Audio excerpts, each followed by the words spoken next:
All right, it is fun fact time. Fun fact about me, I don't tend to cry at the movies or at plays that often. Just doesn't happen.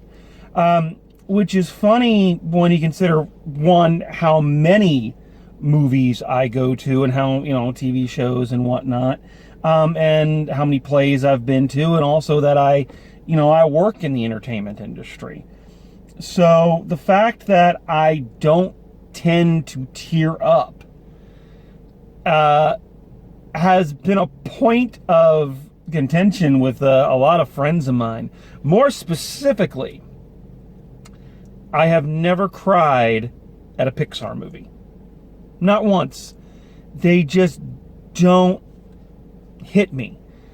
And I know people who, go on and on, oh, the ending of Toy Story 3, oh, the first 10 minutes of Up, oh, WALL-E, and it just doesn't connect with me. I'm not sure why.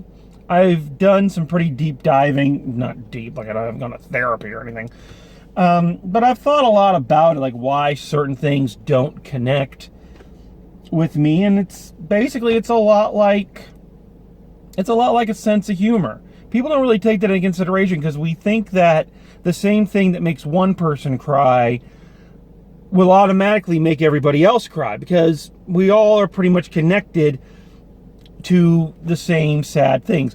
Loss of a loved one, death, breakups, things of that nature. They figure everybody is gonna, connect emotionally to those things, so you're always gonna cry at it. And that's not the truth. Because a sense of sorrow is a lot like a sense of comedy. What triggers the emotions in you can be linked to 1,000 different things, all the way up from personal experience to just the performance. One of the reasons I never really have cried at a Pixar film is I get the distinct impression they're trying to make me cry. And I kind of sense that manipulation, for lack of a better word.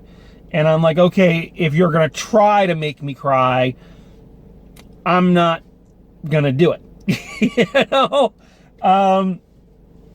So this has led a lot of friends of mine to attach labels to me that I don't think are accurate. I had one friend, an ex-girlfriend actually, said that I was heartless. And she meant it as a joke. She was joking. She didn't actually mean it, but I've had people say that I'm callous and I don't feel, I'm emotionally dead. And, you laugh it off, but then there are certain times you're just like, what the hell is wrong with me? But here's the thing. Just because I don't cry at the movies that everybody else cries at, it doesn't mean I don't cry or haven't cried at the movies before. I've talked about it here. I teared up a couple times during Stan and Ollie last year. But there are certain films, there are certain lines, there are certain things that hit me. Just like I was talking about with basketball, I laugh at it every time. There are certain movies that no matter how many times I see them, I tear up. And today's example is an example of that. This is the problem of doing these unscripted. You have bad sentences like that. My forgiveness. But what I'm talking about here is 1993's Heart and Souls. This is a film that no matter how many times I see it, no matter how prepared I am for it, no matter how many times I try to, man up, I weep. And I weep uncontrollably during this film. I first saw this movie on it was a double feature at the old Totem Theater back in Alaska. And it was free can night, or not, it was like bring a canned food, drive thing, and you get in and you get to see 2 movies. And mainly my family and I were going because I wanted to see Jurassic Park again for like the 4th or 5th fucking time. But the other movie that was showing was this one. And I'm telling you, I wept when I saw it then. When I watched it last night, prepare for this review, I wept again. So, yeah. So let's discuss Heart and Souls. So, for those who haven't heard of this movie, the story is a little complicated. So, one night in 1959, 4 people get on a bus. You have a singer who has stage fright, played by Charles Grodin. You've got a small-time crook who stole something, but regrets it and was trying to steal it back for the proper owner, played by Tom Sizemore. You have a single mother who is on her way to work, played by Alfre Woodard. And you have a young woman who is desperately trying to get back to her longtime boyfriend because she wants to marry him before he runs out of her life, played by Kira Sedgwick. So they all get on this bus, and due to circumstances, the bus crashes and all 4 of them die. But instead of going up to heaven, their souls are immediately linked to a baby that was born at the exact same time that they die. Okay, everybody following along so far? It's like a 3-tiered plot. You know, so that's step 1. Step 2, they stick with this baby for his entire life, and for the first, 8 years of his life, he's the only one who can see and hear them. So they're basically his imaginary friends. So they help him out in school, but they get him into mischief, into trouble, because they can't leave him. They can't get away from him. Eventually they decide that they are causing him too much trouble, and they're basically going to go invisible. They can't get away from him. They can't leave him, but they're going to make it so he can't see or hear them, so he can hopefully grow up and have a normal life. So they say goodbye to him and disappear. And let me tell you something, that saying goodbye scene, where they're saying goodbye to that little kid, is one of the first times in this movie when I break down, just openly weeping. You can keep your inside out and the fading away of Mr. Snuffleupagus, or whatever the fuck that elephant thing is. That scene where they're saying goodbye to this kid and he is crying and begging them not to go, and they're vanishing. Oh my God, it is heartbreaking on every level. So that happens. So they're still stuck to him, but now he can't see and hear them. Flash forward 30 years, and the kid grows up to be Robert Downey Jr., who is now he works for a bank. He's very powerful. He's your typical kind of young Scrooge character. He's obsessed with work. You know, he's not letting anybody in emotionally. He has a girlfriend, but she's just on the edge of leaving him because of his non-commitment shit. You know the stock type. You know the 90s stock character. So they've been following this guy around, living his life with him, and then suddenly they're finally let in on what the deal is. That what they were supposed to do was use him as a vessel so that they could wrap up the loose ends of their life. Because their lives were cut short ahead of schedule, they're given an opportunity to finish up the one thing that makes their life complete. But nobody came and told them that.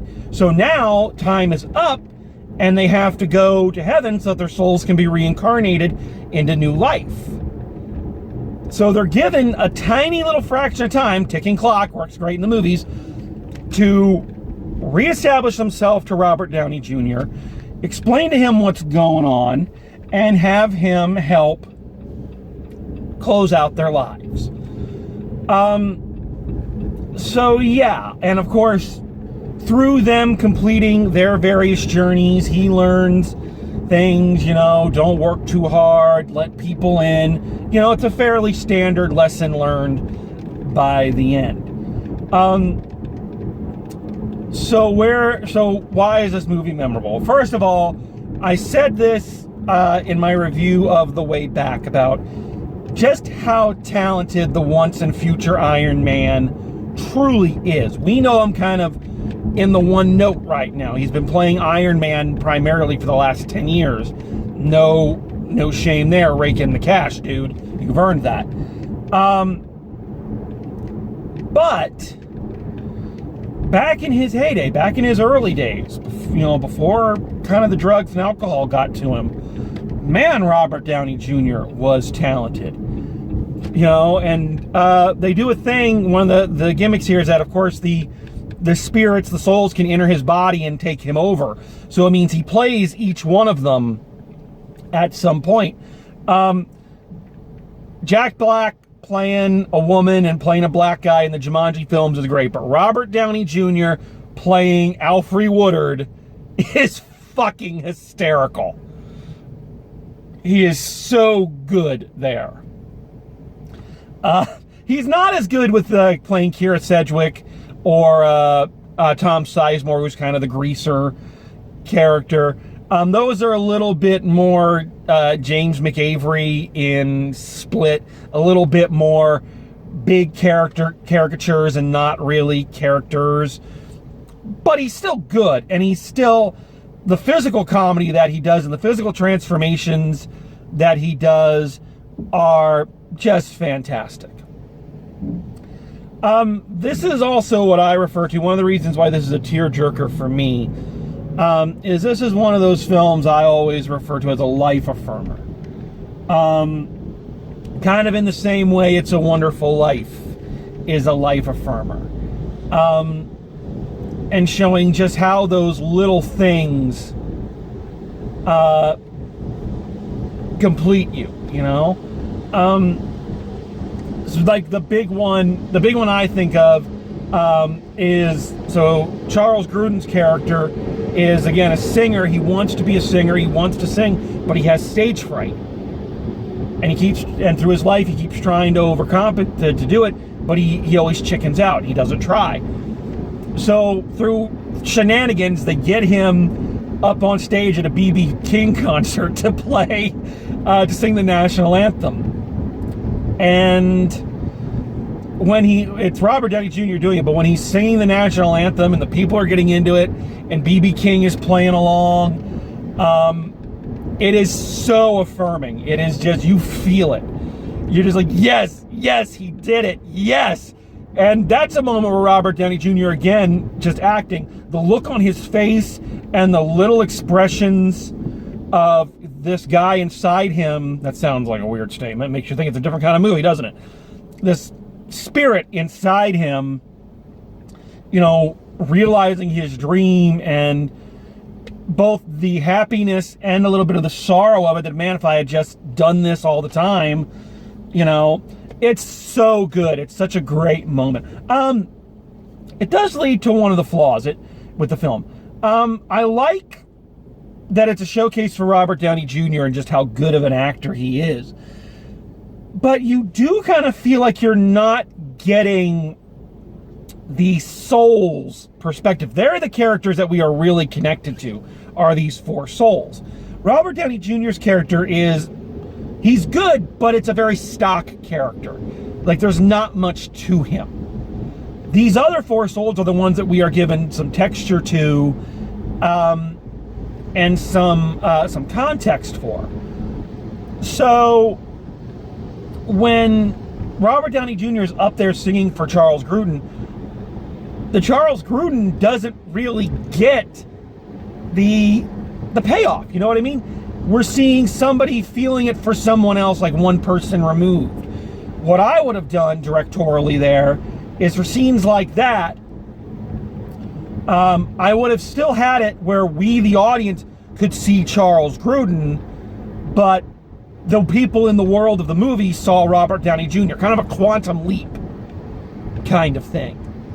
That way we could still see him and see his reaction and actually get to him reconciling his differences or completing his life, and we get the full character arc. You know what I mean? So moments like that, when each of the souls kind of does their thing, is unbelievably rewarding. Best one though, and I'm going to spoil it here a little bit, but movie's from 1993. I mean, so Alfre Woodard's character, Alfre Woodard is the MVP of this movie. She truly is the heart and soul of the film.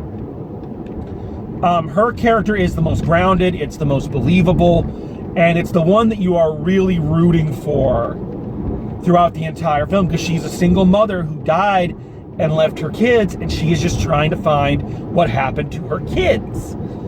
And of course the kids were split up, they were adopted, and they're trying to locate them, and they find their two daughters are in Sacramento, so they know where they are, but they don't know where her son is. And I'm not going to spoil it too much, but I am going to say this. When they find her son, and the way they find her son, I'm sitting here in the car talking about it, I'm feeling myself well up a little bit. My God, is it. That's the second place every time. Waterworks, boom. You know? Yeah, it's a heartbreaker, but a heartbreaker in the most beautiful way. You're crying, but it is those tears of happiness that she found her kids, and you know, she can now go, and you know, and not only that, but they help the kids find each other. So it is, like I say, it is such a George Bailey, It's a Wonderful Life moment, and I love it. So yeah, the movie, this is one of those movies, again, no matter how many times I prepare for it, no matter how many times I watch it, I cry every fucking time. Tour de force again for Robert Downey Jr. Alfre Woodard is definitely the heart and soul, pardon the pun.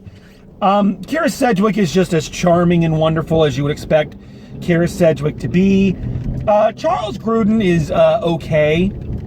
So Charles Grodin was a big character actor in the 90s, and he always kind of played these gruff and, that's my impression of Charles Grodin acting. Usually as some kind of grumpy guy. He was the dad in Beethoven. But here he's playing a character a little away from type. He still does his but he gets his softer moments too, which I think really ties him together. I think Tom Sizemore is the weak link in the cast, and it's not that he's bad, it's just he's cliche. You know, the greaser, the small-time criminal with a heart of gold kind of character. It's a very cliche kind of character. He does a decent job with it. But I don't know. The character doesn't feel as fleshed out or as interesting as the other three. Elizabeth Shue is also in this, in the kind of the thankless role of Robert Downey Jr.'s girlfriend. And poor Elizabeth Shue, man, she's way more talented than I think her later career would have you believe. I think she's a good performer. Yeah, so thankless role. She does it as well as anyone can back in the, playing one of those early 90s kind of love interest characters. That kind of, oh, I love you, even though logically there's absolutely no reason I should put up with the crazy shit you've been pulling over the course of this movie.